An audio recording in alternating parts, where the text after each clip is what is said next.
আসসালামু আলাইকুম প্রিয় দর্শক, অন্য মঞ্চের আলাপচারিতায় আপনাদের সকলকে আমন্ত্রণ জানাচ্ছি। কোটা সংস্কার আন্দোলনে 15 জুলাই থেকে 8 আগস্ট পর্যন্ত সহিংসতার দায়মুক্তি বহাল আছে প্রায় 1.5 বছর। তবে তাতে শঙ্কা কাটছে না জুলাই আন্দোলনকারীদের। তাদের আশ্বস্ত করতে মিত্র সরকার দায়মুক্তির সীমা আরো বাড়ানোর সিদ্ধান্ত নিয়েছে। এর কারণ হিসেবে সাম্প্রতিক এমন দুটি ঘটনাকে সামনে আনা হয়েছে যার সঙ্গে জুলাই আন্দোলনের সরাসরি কোনো সম্পর্ক নেই, বরং আছে আইনের হাত কেটে ফেলে ক্ষমতার দাপটের ঘনিষ্ঠ যোগাযোগ। সরকারি শীর্ষ পর্যায় থেকে আইন ও বিচার ব্যবস্থার উপর সরাসরি প্রভাবের অভিযোগ উঠেছে। এই দুই ঘটনাকে কেন্দ্র করে জুলাই আন্দোলনকারীদের সম্পূর্ণ দায়মুক্তির সিদ্ধান্ত নিয়ে উঠেছে প্রশ্ন। এর মধ্য দিয়ে সে সময়কার 39 দিনে আন্দোলনকারীদের একটি অংশ যে সরাসরি হত্যা সহ বহু ধরনের সহিংসতায় জড়িত ছিলেন তাও আনুষ্ঠানিকভাবে স্বীকৃত হতে যাচ্ছে। বিষয়গুলোকে 71-এর মুক্তিযুদ্ধের সঙ্গে তুলনা করা নিয়েও চলছে সমালোচনা।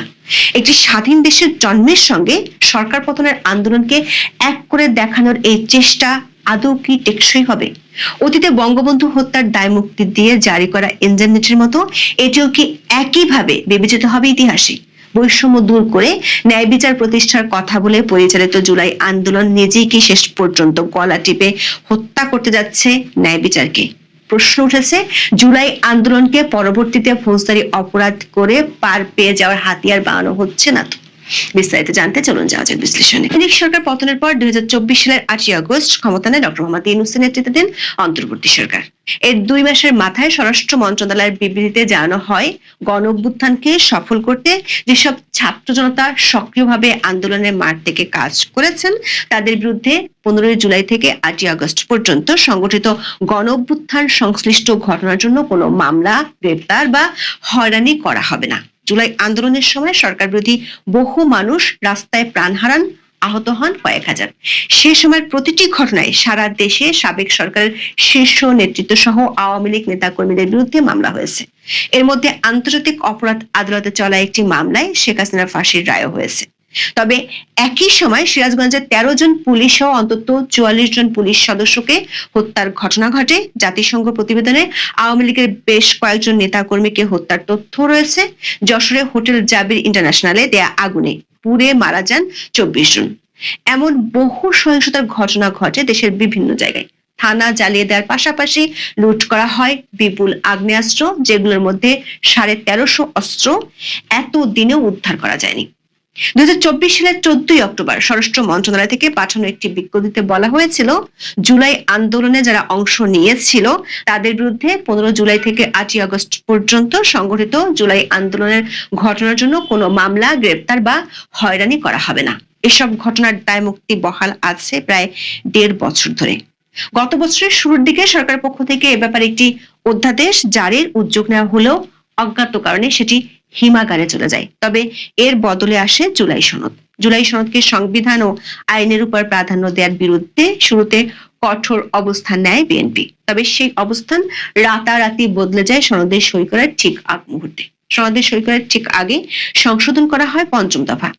জুলাই আন্দোলনকারীদের আইনি সুরক্ষার অঙ্গীকার যোগ করা হয়। এতে বলা হয়, তাদের আইনগত দায়মুক্তির পাশাপাশি মৌলিক অধিকার সুরক্ষা ও নিরাপত্তা নিশ্চিত করা হবে।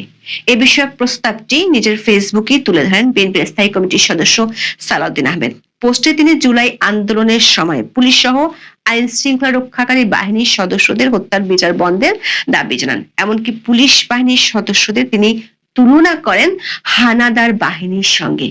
সালাউদ্দিন আহমেদ লেখেন, 2024-এর ছাত্র গণ অভ্যুত্থানের সময় আওয়ামী লীগ ফ্যাসিস্ট বাহিনী এবং তাদের অনুগত কতিপয় আইন শৃঙ্খলা বাহিনীর সদস্য নিরীহ নিরস্ত্র আন্দোলনকারী ছাত্র জনতার উপর হানাদার বাহিনীর মতো ঝাঁপিয়ে পড়ে নির্বিচারে গণহত্যা চালায়। তবে জনগণের প্রতিরোধের মুখে হানাদার বাহিনীর কিছু লোকও প্রাণ হারায়। তারা গাদ্দার, বিশ্বাসঘাতক। প্রশ্ন হলো, জুলাই সনদের সব পক্ষের অঙ্গীকারের পরেও কেন ভরসা রাখতে পারছে না সরকার এবং আন্দোলনকারীরা? কেন শেষ মুহূর্তে তড়িঘড়ি করে অধ্যাদেশ জারি করতে হচ্ছে? স্বরাষ্ট্র উপদেষ্টা জাহাঙ্গীর আলম চৌধুরীর সভাপতিত্বে 6 জানুয়ারি আইন শৃঙ্খলা সংক্রান্ত উপদেষ্টা পরিষদ কমিটির বৈঠক হয়। সেখানে আইন মন্ত্রণালয়কে দ্রুত দায় মুক্তির অধ্যাদেশের খসড়া তৈরির নির্দেশ দেওয়া হয়েছে। সংবাদ মাধ্যমগুলো জানায় 1971 সালের মুক্তিযুদ্ধের পর মুক্তিযোদ্ধাদের যেভাবে আইনি সুরক্ষা বা দায়মুক্তি দেওয়া হয়েছিল, 2024 সালের 1 জুলাই থেকে 8 আগস্ট পর্যন্ত গণ অভ্যুত্থানের সব কর্মকাণ্ডের জন্য জুলাই যোদ্ধাদের সেভাবে সুরক্ষা দেওয়া হবে। এর দুদিন আগে বৈষম্য বিরোধী ছাত্র আন্দোলনের নেতারা 3 দফা দাবি তোলেন। এর একটি ছিল 2024 সালের 1 জুলাই থেকে 8 আগস্ট পর্যন্ত আন্দোলনকারীদের সব কর্মকাণ্ডের দায়মুক্তি। এ সংক্রান্ত অধ্যাদেশ 24 ঘন্টার মধ্যে জারির সময়সীমা বেঁধে দেওয়া হয়। এমন আলটিমেটাম এবং তারপরে মিত্র সরকারের দ্রুত পদক্ষেপের বহু নজির গত 1.5 বছরে দেখা গেছে। এবারও সেই একই দৃশ্যের অবতারণা দেখা যাচ্ছে। আর এবারের দৃশ্যপট আবির্ভূত হয়েছে এমন দুটি ঘটনার প্রেক্ষাপটে যার সঙ্গে জুলাই আন্দোলনের সরাসরি কোনো সম্পর্ক নেই। সম্প্রতি জুলাই যোদ্ধা পরিচয় দেয়া তাহরিমা জান্নাত সুরভী এবং বৈষম্য বিরোধী ছাত্র আন্দোলনের হবিগঞ্জের সাধারণ সম্পাদক মাহাদি হাসানকে গ্রেপ্তার করে পুলিশ।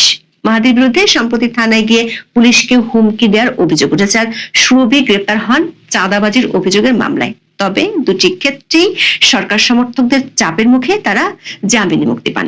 সুরভীর ক্ষেত্রে আইন উপদেষ্টা ফেসবুকে পোস্ট দিয়েও নজির করেছেন। তার ওই পোস্টের পর রিমান্ডে পাঠানোর আদালতের আদেশ বদলে জামিন দিতে দেখা যায়। জুলাই আন্দোলনকারীদের দায়মুক্তির অধ্যাদেশে আজীবনের জন্য ইন্ডেমনিটি থাকবে কি না তা এখনো পরিষ্কার নয়। তবে সাম্প্রতিক দুটি ঘটনার প্রেক্ষাপটে এমন দাবি ওঠায় আজীবন দায়মুক্ত রাখার আশঙ্কাও করেছেন অনেকে। সংবিধান সংশোধন করে এমন আজীবন দায়মুক্তির নজির অতি সম্প্রতি দেখা গেছে পাকিস্তানে। দেশের সেনাপ্রধান ফিল্ড মার্শাল আসিম মুনির আজীবনের জন্য গ্রেপ্তার ও বিচার থেকে দায়মুক্তি পেয়েছেন। জুলাই আন্দোলনের দায়মুক্তি অধ্যাদেশের ধরন কি হবে সেটি নিয়ে চলছে জল্পনা কল্পনা। আইন উপদেষ্টা আসিফ নজরুল প্রথম আলোকে বলেন, জুলাই গণঅভ্যুত্থানের সৈনিকেরা জীবন বাজি রেখে দেশকে ফ্যাসিস্ট শাসন থেকে মুক্ত করেছে।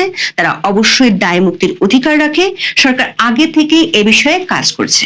আইন উপদেষ্টার এই বক্তব্য সঠিক হলে গত বছরের শুরুর দিকে তৈরি করা অধ্যাদেশের খসড়াটি হয়তো ডিপ ফ্রিজ থেকে বের করে আনা হচ্ছে।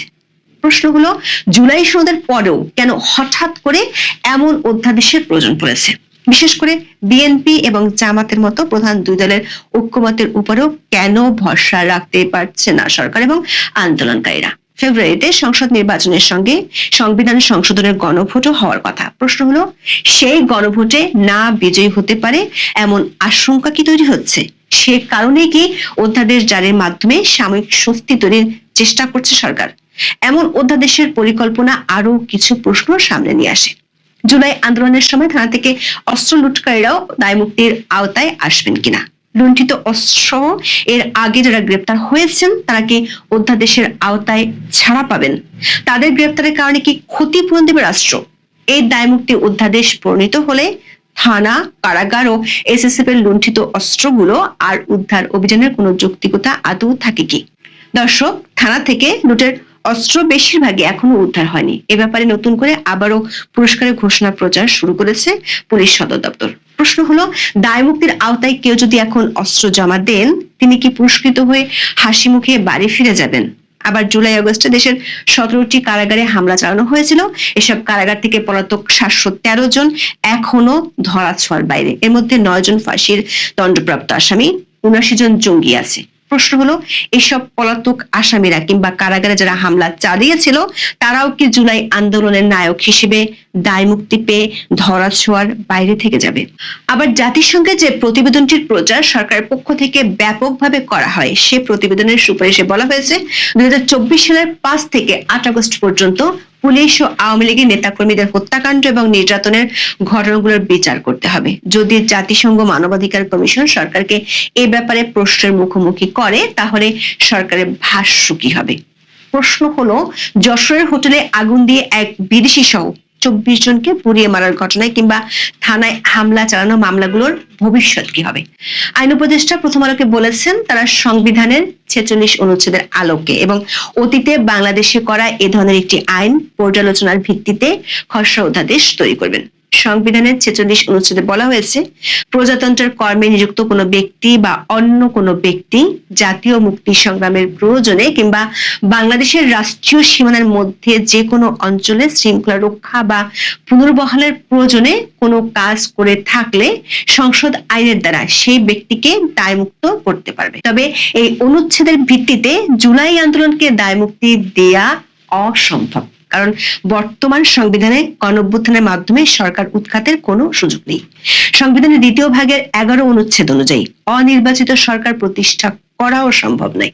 আবার 7-এর 1 অনুচ্ছেদ বলছে, প্রজাতন্ত্রের সব ক্ষমতার মালিক জনগণ এবং জনগণের পক্ষে সেই ক্ষমতার প্রয়োগ কেবল সংবিধানের অধীন ও কর্তৃত্বে কার্যকর হবে। তার মানে সংবিধানই রাষ্ট্রের সর্বোচ্চ আইন এবং সংবিধান অনুযায়ী নির্বাচিত সরকার উৎখাত করে অনির্বাচিত সরকার প্রতিষ্ঠাকে জাতীয় মুক্তি সংগ্রাম বলার কোনো সুযোগ নেই। উল্টো সাংবিধানিক কর্তৃত্বকে অমান্য করাকে রাষ্ট্রদ্রোহ বলা হয়েছে বর্তমান সংবিধানে। 7-এর 1 অনুচ্ছেদ বলছে, সংবিধান লঙ্ঘন করলে সেটি হবে রাষ্ট্রদ্রোহ অপরাধ।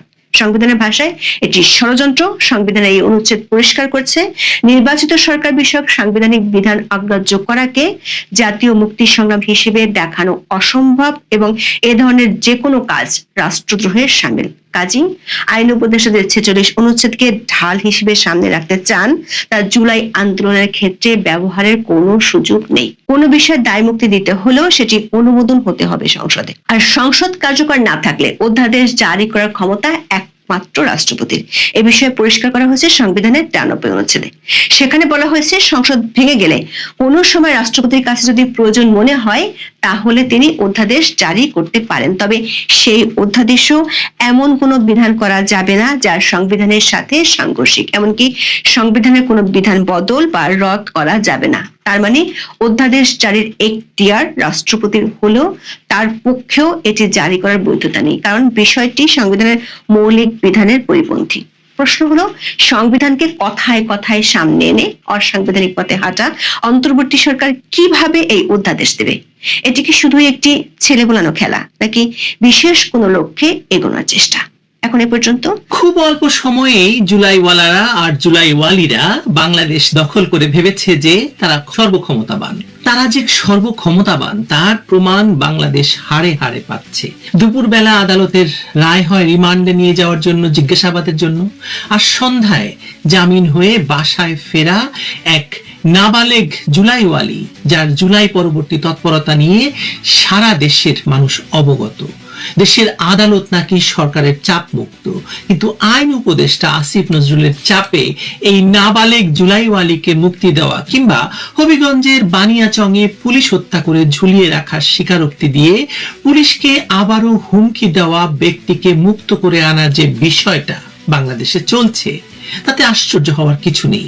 এই বাংলাদেশি জুলাইতে সৃষ্টি করা হয়েছে। হত্যাকারীদের ইন্ডেমনিটি দেওয়া হয়েছে, তারা মুক্ত থাকবে, আর যারা হত্যার শিকার হয়েছে তাদেরকে দিয়ে কারাগারগুলো ভরে ফেলা হবে, তারা মুক্তি পাবে না। জুলাই সন্ত্রাসীদের সর্দার আসিফ নজরুল গং সেটা জান প্রাণ দিয়ে হলেও নিশ্চিত করবেন, করছেন এবং ভবিষ্যতেও করবেন। রাষ্ট্র কি আইনের দ্বারা চলবে নাকি পরিচয়ের দ্বারা? যে মুহূর্তে পরিচয় আইনকে ছাপিয়ে যায় সেই মুহূর্তে রাষ্ট্র তার চরিত্র হারায়। সুরভির ঘটনায় সেটাই ঘটেছে, নির্লজ্জভাবে প্রকাশ্যে আর উদাহরণ তৈরি করে। দুপুরে আদালত রিমান্ড দিয়েছেন, বিকেলে আইন উপদেষ্টা আসিফ নজরুল তার ফেসবুক পোস্টে বলেছেন যে তিনি ব্যবস্থা নিচ্ছেন, আর সন্ধ্যার আগেই সুরভির জামিন হয়ে গেছে। সন্ধ্যায় তার বাসায় আবার সন্ত্রাসীদের মিলন মেলা বসেছে। এই গতিটা যে আইনের শাসনের নয়, ক্ষমতার, এবং কেবলমাত্র ক্ষমতা, তাতে আপনার কোনো সন্দেহ আছে? আমার নেই। এই পুরো সমীকরণে আদালত ছিল একটি আনুষ্ঠানিক স্টপেজ মাত্র। সিদ্ধান্তটা আগেই হয়ে গিয়েছিল মিন্টো রোডে আসিফ নজরুলের বাসার বসার ঘরে। সুরভি অপ্রাপ্তবয়স্ক, এই তথ্যটা গুরুত্বপূর্ণ কিন্তু মুখ্য নয়। মুখ্য হলো আইন উপদেষ্টার হস্তক্ষেপ। অপ্রাপ্তবয়স্ক হলে সংশোধনাগার আছে, তার প্রক্রিয়া আছে, শিশু আইন, সবকিছু আছে। সেগুলোর কোনোটাই কিন্তু সুরভির ক্ষেত্রে অনুসরণ করা হয়নি।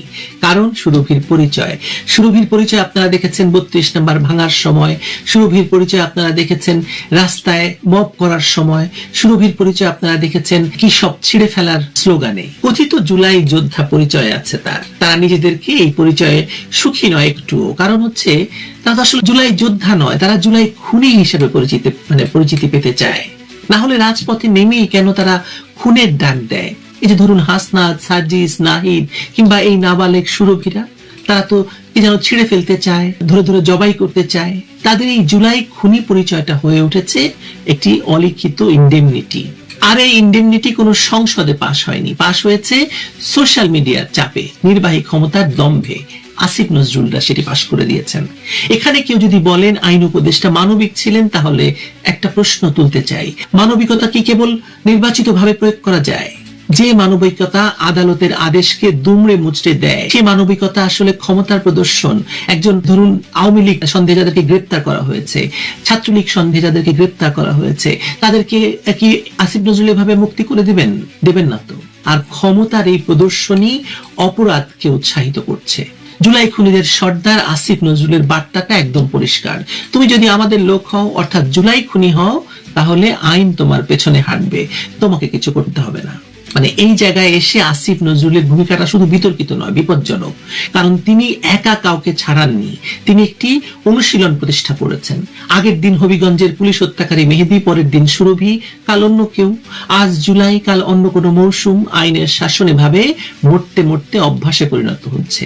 বানিয়াচংয়ের মেহেদীর ব্যাপারটা দেখুন, সে থানায় গিয়ে আগুন দেওয়ার দম্ভ করেছে, পুলিশ হত্যা করেছে বলে স্বীকার করছে এবং পুলিশকে হুমকি দিচ্ছে, তারপর গ্রেপ্তার হয়েছে, আদালতে গেছে, মুচলেকা দিয়েছে, শর্তে মুক্তি পেয়েছে। এই জুলাই খুনিকে মুক্তি দিতে রাষ্ট্রের কোনো সমস্যা হয়নি। মেহেদী শুধু খুনি নয়, সে সেই খুনের দম্ভ থানায় দেখাতে এসে পুলিশকে দিয়ে তাদের কাজ হাসিল করতে চাইছে। তাকে মুক্তি দেওয়ার কি কোনো কারণ থাকতে পারে? আমাকে বলেন তো। এরকম অপরাধের স্বীকারোক্তি দেওয়ার পরও মুক্তি দিয়েছে, কারণ তার পরিচয় বানানো হয়েছে জুলাই যোদ্ধা। আসলে তার পরিচয় হওয়া উচিত ছিল জুলাই খুনি, তাই না? সুরভির ব্যাপারটাও তাই, সুরভিকেও মুক্তি দেওয়া হয়েছে তার এই পরিচয়ের কারণেই। সকলেই দেখছে যে নিজেকে জুলাই খুনি হিসেবে স্ট্যাবলিশ করতে পারলেই 7 খুন মাপ। এমনকি তারপর এই পরিচয় ভাঙিয়ে দেশে কোটি কোটি টাকার ব্যবসা, চাঁদাবাজি যাই করা হোক না কেন, তার ভাগ শুধু আসিফ নজরুল কিংবা ফারুকের কাছে পৌঁছে দিলেই হলো, বাকিটা তারা দেখে নেবেন।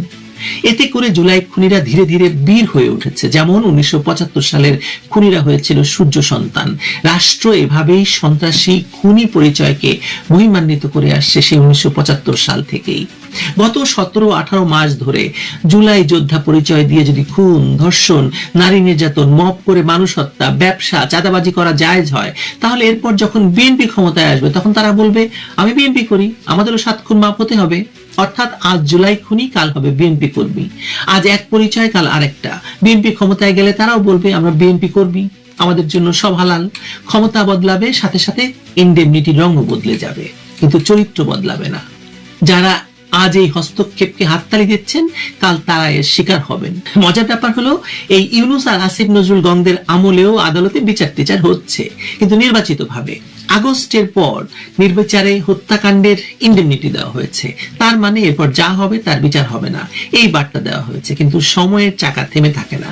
মোহাম্মদ ইউনূসের সময়েও রাজনৈতিক বিভাজন বেড়েছে, গ্রাম পর্যন্ত আগুন গেছে, প্রায় 4 লাখ মানুষ জেলে, অগণিত বাড়ি লুট হয়েছে, অগ্নিসংযোগ হয়েছে।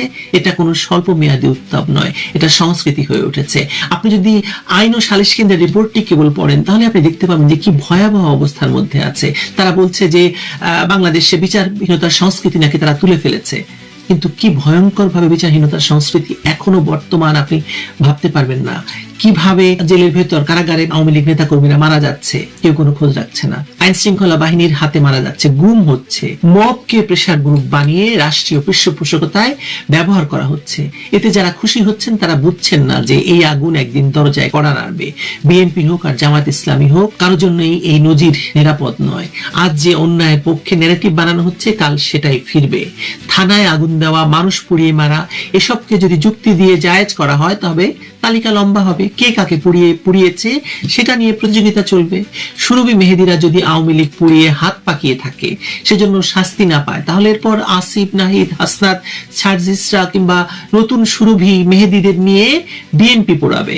কারণ পোড়ানোর ট্রেনিং আর তার জন্য পুরস্কার তো তারা এখনই পেয়ে যাচ্ছে, তাই না? দেখেন তো সুরভির চেহারা, নাহিদের পাশে বসে কি আনন্দে জেলের বর্ণনা দিচ্ছে। এর আপনার নাবালেগ মনে হচ্ছে? এর মতো প্রশিক্ষিত খুনি বাহিনীরই নেতৃত্ব দিচ্ছেন আসিফ নজরুলের মতো আইনের শিক্ষক। বাংলাদেশের এই পরিণতি আপনিও দেখছেন, আমিও দেখছি, গোটা পৃথিবী দেখছে। কি ভয়ঙ্কর, কি ভয়ঙ্কর, ভাবা যায় না। কিন্তু ভালো থাকবেন সবাই, নিরাপদে থাকবেন।